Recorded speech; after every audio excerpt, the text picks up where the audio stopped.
রদ্রির হাতে বিশ্বকাপ ট্রফি। ফিলিস্তিনিকে রাষ্ট্র হিসেবে স্বীকৃতি দেওয়া স্পেন উদযাপন করছে তাদের বিশ্বজয়। আর সেই বিজয়ের প্রতীক তুলে দিচ্ছেন স্বাগতিক যুক্তরাষ্ট্রের প্রেসিডেন্ট ডোনাল্ড ট্রাম্প।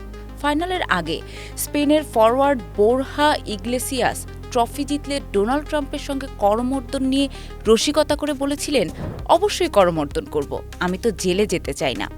এই বিষয়টি আপনার কাছে কেমন? বিস্তারিত জানবো আজকের এক্সপ্লেনারে। স্পেনের বর্তমান সরকার ইউরোপের অন্যতম দৃঢ় কণ্ঠ হিসেবে ফিলিস্তিনিকে রাষ্ট্র হিসেবে স্বীকৃতি দিয়েছে। গাজা নিয়ে তাদের অবস্থান আন্তর্জাতিক অঙ্গনে বহুবার আলোচনায় এসেছে। অন্যদিকে ডোনাল্ড ট্রাম্পের মধ্যপ্রাচ্য নীতি, বিশেষ করে ইসরায়েলকে ঘিরে অবস্থান, বহু বিতর্কের জন্ম দিয়েছে। তবু স্পেনের অধিনায়ক ট্রফি গ্রহণ করছেন যুক্তরাষ্ট্রের প্রেসিডেন্টের কাছ থেকে। দৃশ্যটি আমাদেরকে এক গভীর বার্তা দেয়। এই দৃশ্যটি দেখার সময় অদ্ভুতভাবে মনে পড়ে যায় আরেকটি বিখ্যাত ছবির কথা। ১৯৯৫ সাল, দক্ষিণ আফ্রিকা। মাত্র এক বছর আগে শেষ হয়েছে বর্ণ বৈষম্যের দীর্ঘ অধ্যায়। দেশটি তখনও বিভক্ত।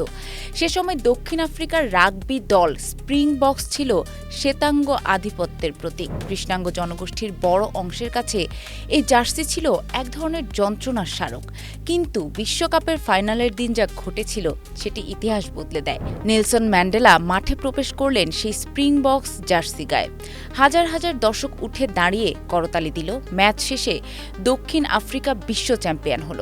ম্যান্ডেলা নিজ হাতে ট্রফি তুলে দিলেন অধিনায়ক ফ্রাঁসোয়া পিনারের হাতে। পরে ম্যান্ডেলা বলেছিলেন, sport has the power to change the world. It has the power to inspire. It has the power to unite people in a way that little else does. ফুটবলের ইতিহাস খুললে এমন অসংখ্য মুহূর্ত পাওয়া যায়। ১৯৯৮ সালে ফ্রান্স বিশ্বকাপে মুখোমুখি হয়েছিল যুক্তরাষ্ট্র ও ইরান। রাজনৈতিক ইতিহাসের দিকে তাকালে দুই দেশের সম্পর্ক তখন ছিল পৃথিবীর অন্যতম উত্তেজনাপূর্ণ সম্পর্কের একটি। বিশ্বজুড়ে অনেকেই সেই ম্যাচকে দেখছিলেন রাজনৈতিক সংঘর্ষের প্রতীক হিসেবে। কিন্তু মাঠে যা ঘটল তা ছিল সম্পূর্ণ ভিন্ন।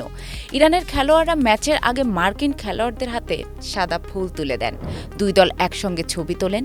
৯০ মিনিট পর একজন জিতেছিল ঠিকই, আরেকজন হেরেছিল। কিন্তু ম্যাচটি আজও স্মরণীয় অন্য একটি কারণে। সেদিন পৃথিবী বুঝেছিল প্রতিদ্বন্দ্বিতা আর বৈরিতা এক জিনিস নয়। আপনি একজন প্রতিপক্ষকে হারাতেই পারেন, তাকে ঘৃণা করতে হবে এমন কোনো নিয়ম নেই। দেশ জুড়ে যে কোনো কেনাকাটায় ১০,০০০ টাকার বেশি অফার, তাই পেমেন্ট মানেই বিকাশ। আরেকটি ঘটনা বলি। দ্বিতীয় বিশ্বযুদ্ধের পর বিভক্ত হওয়া উত্তর ও দক্ষিণ কোরিয়ার মধ্যে রাজনৈতিক সম্পর্ক দশকের পর দশক ধরে টানাপোড়েন, সামরিক উত্তেজনা ও অবিশ্বাসে ভরা ছিল। তবু আন্তর্জাতিক ক্রীড়াঙ্গনে কয়েকবার এমন দৃশ্য দেখা গেছে যা কূটনীতির ইতিহাসেও বিরল। অলিম্পিকের উদ্বোধনী অনুষ্ঠানে দুই দেশের ক্রীড়াবিদ একই পতাকার নিচে একসঙ্গে হেঁটেছেন। সেই পতাকাটি কোনো রাষ্ট্রের ছিল না, সেটি ছিল একটি ভূখণ্ডের, একটি বিভক্ত জাতির। সেই কয়েক মিনিটের পদযাত্রা কোরীয় উপদ্বীপকে এক করে দেয়নি, কোনো শান্তি চুক্তিও সই হয়নি। কিন্তু পৃথিবী দেখেছিল রাজনীতি যেখানে দেয়াল তোলে, খেলাধুলা অন্তত কিছুক্ষণের জন্য হলেও একটি দরজা খুলে দিতে পারে। আফ্রিকার ইতিহাসেও ফুটবল একদিন এক ভিন্ন ভাষায় কথা বলেছিল। ২০০৫ সালে আইভরি কোস্ট প্রথমবারের মতো বিশ্বকাপ নিশ্চিত করে। দেশজুড়ে তখন গৃহযুদ্ধ, বন্দুকের শব্দ, রক্ত, অবিশ্বাস। উৎসবের বদলে মানুষের জীবনে ছিল অনিশ্চয়তা। বিশ্বকাপে ওঠার আনন্দ উদযাপন করার পরিবর্তে অধিনায়ক দিদিয়ের দ্রগবা জাতির উদ্দেশ্যে এক আবেগঘন আবেদন জানান। ক্যামেরার সামনে হাঁটু গেড়ে তিনি অনুরোধ করেছিলেন, হিংসা থামুক, মানুষ অস্ত্র নামিয়ে রাখুক, দেশ আবার এক হোক।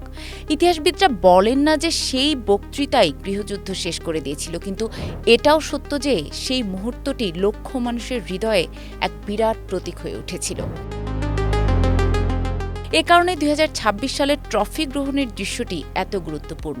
না সেটি কোনো রাজনৈতিক বিপ্লব ছিল, না সেটি ছিল কোনো কূটনৈতিক চুক্তি। সেটি ছিল একটি প্রতীক, যেখানে একটি দেশের সরকার, আরেকটি দেশের রাষ্ট্রপ্রধান, একটি আন্তর্জাতিক সংস্থা, বিশ্বের বিভিন্ন মতাদর্শ, বিভিন্ন ধর্ম, ভিন্ন ভাষা, ভিন্ন সংস্কৃতি সবকিছু মিলেমিশে দাঁড়িয়েছিল একটি মাত্র মুহূর্তে।